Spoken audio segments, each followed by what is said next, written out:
স্বাগতম সবাইকে wise point একাডেমিতে। আজকে আমরা আলোচনা করব অষ্টম শ্রেণীর বাংলার চতুর্থ অধ্যায়ে যে ব্যাকরণের বিষয়গুলো রয়েছে। আজকে সেই ব্যাকরণ বিষয়গুলোর প্রথম ক্লাস। চতুর্থ অধ্যায়ের শুরুতেই প্রথম পরিচ্ছেদে রয়েছে সমাস, উপসর্গ, প্রত্যয়। এগুলো তোমরা কিন্তু ক্লাস 6-7-এও পড়ে এসেছো। গত বছর তোমরা 7-এ সমাস, উপসর্গ, প্রত্যয় খুবই স্বল্প আকারে পড়েছিলে। এইবার অষ্টম শ্রেণীতে সেটা আরো ব্যাপক আকারে তোমরা পেয়েছো। তো শুরুতে আজকের ক্লাসে আমরা আলোচনা করব সমাস নিয়ে। পৃষ্ঠা নম্বর 75-এ দেখো, সমাস নিয়ে আলোচনার শুরুতেই তোমাদেরকে একটা অনুচ্ছেদ দেওয়া রয়েছে, বেশ বড় একটা অনুচ্ছেদ, ব্যক্তিগত স্বার্থ, সামাজিক স্বার্থ, যেটা লিখেছে এস ওয়াজেদ আলী। এখানে যেটা বলেছে যে এই অনুচ্ছেদটা পড়ে এখান থেকে তোমাদেরকে সমাস সাধিত শব্দ, উপসর্গ সাধিত শব্দ এবং প্রত্যয় সাধিত শব্দগুলো খুঁজে বের করতে হবে। তো এইটার সমাধান নিয়ে পরবর্তী ক্লাসে তোমাদের সাথে আলোচনা হবে। তার আগে সমাস, উপসর্গ, প্রত্যয় এই তিনটা বিষয় আসলে কি, এদের কাজ কি, এটা কিভাবে আসলে হয়ে থাকে, কিভাবে নতুন শব্দ গঠন করে থাকে, এই বিষয়গুলো নিয়ে আজকে আমরা আলোচনা করব। তো শুরুতেই আসো আজকে আমরা আলোচনা করব সমাস নিয়ে। সমাস দেখো পৃষ্ঠা নম্বর 77-এ, বাংলা ভাষায় শব্দ গঠনের প্রধান তিনটে উপায়ের মধ্যে একটা হচ্ছে সমাস। তাহলে আমাদের প্রথমে আগে জানতে হবে এই সমাস এটা কি। সমাস হচ্ছে শব্দ গঠনের একটা প্রক্রিয়া, ঠিক আছে, সেটা তো আমরা বুঝতে পারলাম। কিভাবে এটা নতুন শব্দ গঠন করে? এটা হচ্ছে দুইটা অর্থপূর্ণ শব্দ একসঙ্গে যুক্ত হয়ে একটা নতুন শব্দ গঠন হয়, ঠিক আছে। যেমন আমি যদি একটা উদাহরণ দিতে চাই, এখানে দেখো তোমাদের বইয়ে আছে মা বাবা। মা একটা আলাদা শব্দ, বাবা একটা আলাদা শব্দ, এটা একসাথে হয়ে বাবা মা বা মা বাবা মানে কি, এটা মানে বোঝাচ্ছে অভিভাবক, ঠিক আছে। তার মানে এই যে মা বাবা একসাথে হয়ে একটা নতুন শব্দ গঠন করলো। সহজ একটা উদাহরণ দিই তোমাদেরকে, যেমন ধরো আলু একটা শব্দ। আলু মানে কি? আলু মানে হচ্ছে একটা সবজির নাম। আর সিদ্ধ, কোনো কিছুকে সিদ্ধ করা, বয়েল করা, তাই না? গরম পানিতে ফুটানো, ডিম সিদ্ধ করে, আলু সিদ্ধ করে, পানিও আমরা সিদ্ধ করে। এই যে দুইটা আলাদা আলাদা শব্দ, দুইটা শব্দই কি অর্থপূর্ণ শব্দ। এই দুইটা শব্দকে যদি আমরা একসাথে যোগ করে দিই তখন একটা নতুন শব্দ গঠিত হবে, সেটা কি? আলু সিদ্ধ। তার মানে এখানে স্পেসিফিক্যালি আলুকেই নির্দিষ্টভাবে আলু সিদ্ধটাকে বোঝানো হচ্ছে, ঠিক আছে। এটা একটা সমাস সাধিত শব্দ। এটার বাদ দিয়ে এরপর যদি আরেকটু চিন্তা করি, ধরো রান্না, কোনো কিছু রান্না করা, তাই না? এই রান্নার সাথে ঘর শব্দটা যদি লাগাই দিই, ঘর মানে বাড়ি ঘর, যেখানে আমরা থাকি, তাই না? ঘর একটা আলাদা শব্দ, রান্না একটা আলাদা শব্দ, দুটোই কিন্তু আলাদা আলাদা অর্থপূর্ণ শব্দ। এই দুটো অর্থপূর্ণ শব্দ যখন আমরা একসাথে করে দেবো তখন এটা আমরা পাবো কি? রান্নাঘর, একটা নতুন শব্দ পাচ্ছি। তো এগুলোকে আসলে বলা হয় সমাস সাধিত শব্দ। তোমাদের বইয়ে খুব সুন্দর করে এটার সংজ্ঞাটা রয়েছে, একটু দেখো কি বলেছে। দুটি শব্দ মিলে যখন একটি শব্দে পরিণত হয় তখন তাকে সমাস বলে। সমাসের মাধ্যমে গঠিত কিছু শব্দের নমুনা তোমাদের বইয়ে রয়েছে। তাহলে আমরা বলতে পারি দুটি অর্থপূর্ণ শব্দ মিলিত হয়ে যখন একটা নতুন শব্দ পরিণত করে তাকেই সমাস সাধিত শব্দ বলে। তাহলে আমরা বলা যায় যে শব্দ গঠনের ক্ষেত্রে দুটি অংশ, সমাসের দুটি অংশ, সমাস সাধিত শব্দকে ভাঙলে আমরা যে দুটো অংশ পাই, যেমন আলু সিদ্ধকে ভাঙলে আলু আর সিদ্ধ দুটো অংশ পাচ্ছি, এই দুটো অংশই অর্থপূর্ণ থাকছে, ঠিক আছে। এরপরে দেখো এইটুকু পড়া কিন্তু আমরা গত ক্লাসে মানে ক্লাস 7-এ গত বছর কিন্তু তোমরা পড়েছিলে। এবার দেখো কিছু সমাস সাধিত শব্দের উদাহরণ এখানে রয়েছে, যেমন সিংহাসন। সিংহাসন কোনটা? যেখানে হচ্ছে রাজা বাদশারা বসে, তাই না? সেটাকে বলা হচ্ছে সিংহাসন। সিংহ যোগ আসন। তারপরে দেখো ঘিয়ে ভাজা, ঘি যোগ ভাজা। নীল পদ্ম, নীল যোগ পদ্ম। ঠিক একইভাবে অরুণ রাঙা, রাজপথ, রাজা যোগ পদ, রাজপথ। আচ্ছা, আমরা তো সমাস সাধিত শব্দ পেয়ে গেলাম, রান্নাঘর, আলু সিদ্ধ, রাজপথ। সমাসের মাধ্যমে গঠিত এই শব্দগুলোকে বলা হচ্ছে সমস্ত পদ। কি বলা হয়? সমস্ত পদ। যেমন এই যে রান্নাঘর, সমস্ত পদ বলা হচ্ছে। রান্নাঘর এই শব্দটাকে এই যে আমরা ভাঙলাম, রান্নাঘরটাকে ভেঙে যে দুইটা শব্দ পেলাম, এই সব ভাঙা শব্দটাকে, সমাস সাধিত এই শব্দটাকে, এই দুইটা অংশ যুক্ত হয়ে একটা নতুন শব্দ গঠিত হলো, এই শব্দটাকে বলা হচ্ছে সমস্ত পদ। নতুন যে শব্দটা গঠিত হলো সমাজসাধিত শব্দ, এটাকে হচ্ছে সমস্ত পদ। এই সমস্ত পদকে আবার দুইটা অংশে ভাগ করা যায়, তাই না? এই যে দেখো এখানে উপরে মা বাবা সিংহাসন ঘিয়ে ভাজা নীলপদ্ম অনুরাগা রাজপথ, এগুলো হচ্ছে সমস্ত পদ। রান্নাঘর আলু সিদ্ধ, এইগুলো হচ্ছে সমস্ত পদ, যেটা কিনা সমাস সাধিত হয়ে নতুন শব্দ গঠন করেছে। তা এই সমস্ত পদের আবার দুইটা অংশ।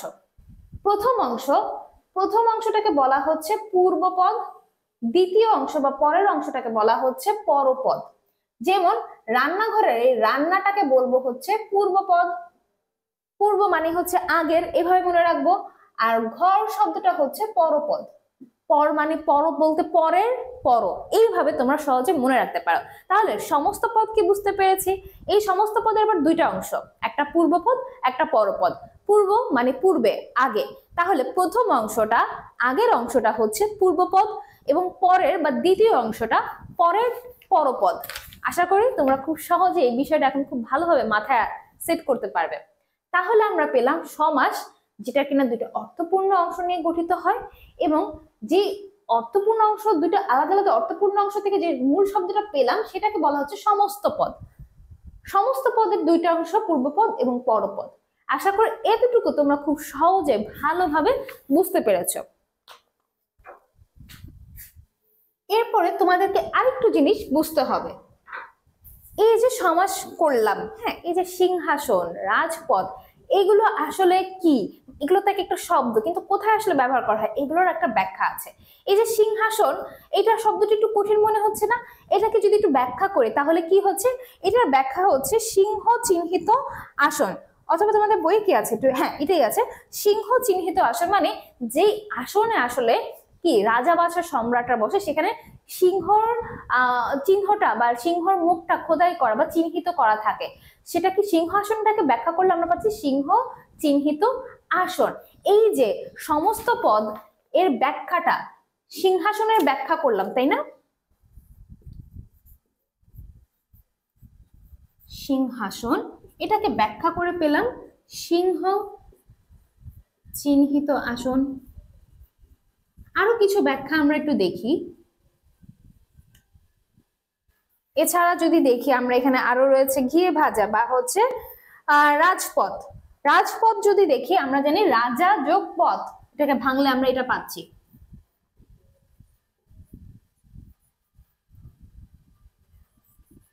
এটাকে যদি আমি ব্যাখ্যা করি তাহলে আমরা দেখতে পাচ্ছি এটার ব্যাখ্যা হচ্ছে পথের রাজা।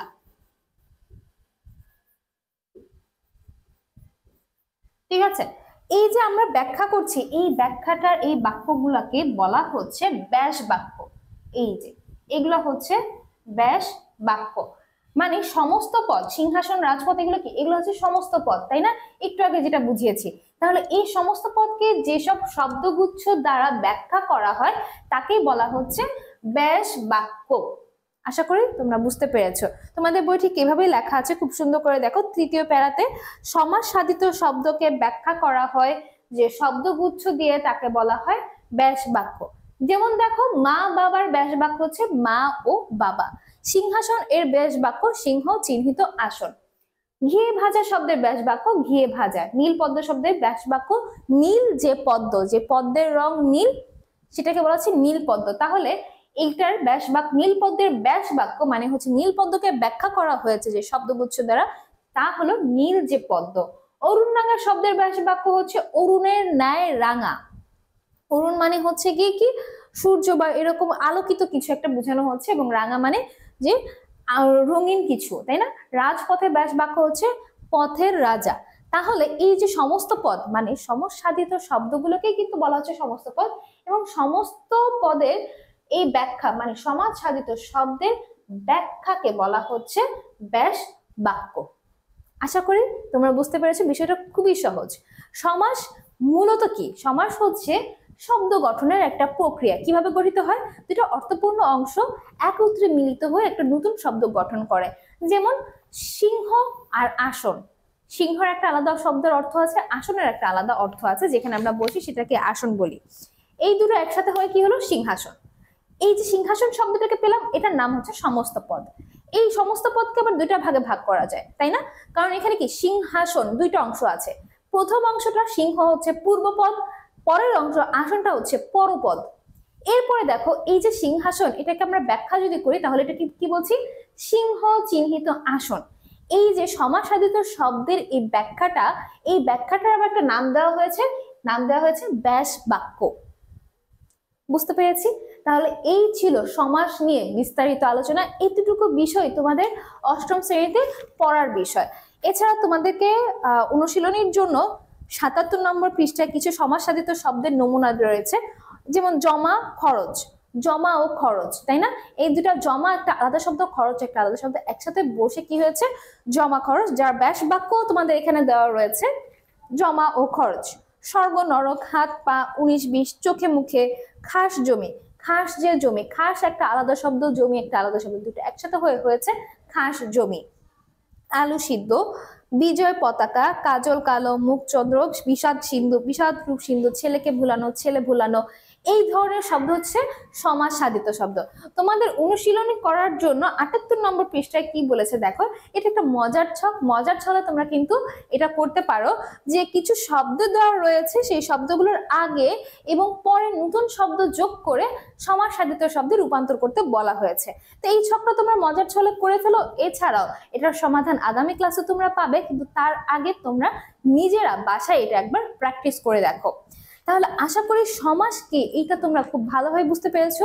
তোমাদের মূল্যায়নের ক্ষেত্রে বা তোমাদের যে পরীক্ষা হবে সেখানে যদি সমাস সম্পর্কিত কোনো রকম প্রশ্ন আসে, তোমরা খুব সহজেই সেটা উত্তর দিতে পারবে। তোমরা যদি আজকের ক্লাসটা মনোযোগ করে সহকারে করে থাকো, এই সমাস নিয়ে যাবতীয় প্রশ্ন তোমাদের জন্য কোনো বিষয়ই হবে না। এছাড়া এই ছকের সমাধান নিয়ে আগামী ক্লাসে তোমাদের সঙ্গে আবার কথা হবে। আজকে এই পর্যন্তই। তবে সমাস নিয়ে যদি কোথাও কোনো বিষয়ে আমাদের কোনো কনফিউশন থাকে বা কোনো কিছু প্রশ্ন থাকে জানার জন্য, আমাদের কমেন্ট বক্সে জানাতে পারো। অবশ্যই সেটার উত্তর আমরা দিব। আজকে এই পর্যন্তই। সবাই ভালো থাকবে। ধন্যবাদ।